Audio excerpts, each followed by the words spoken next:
Hello friends, today we'll discuss the part 2 of the constant keyword. Today we'll discuss two typical scenarios where it is behaving a little bit differently than what we thought it should behave. Let's say we define a object like tweet and we define using the constant keyword. We could easily use the let a var keyword as well, but we decided to use constant keyword.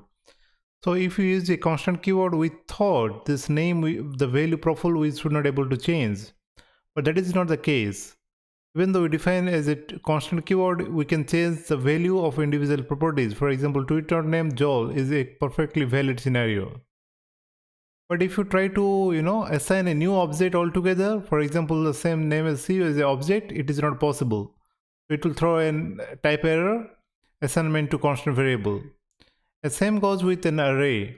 Like if you define an array with constant keyword, we have a Steve and Mark. We can add some additional element like Rahul, which is perfectly valid.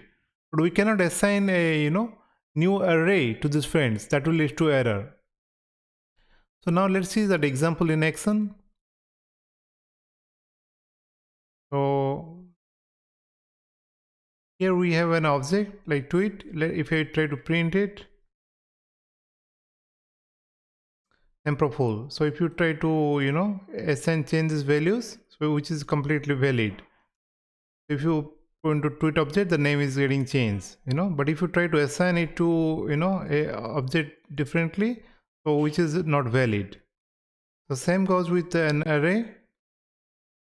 Let's see that example. If you define friends, we try to add a new element. And if you try to print, it is 3 element is displayed.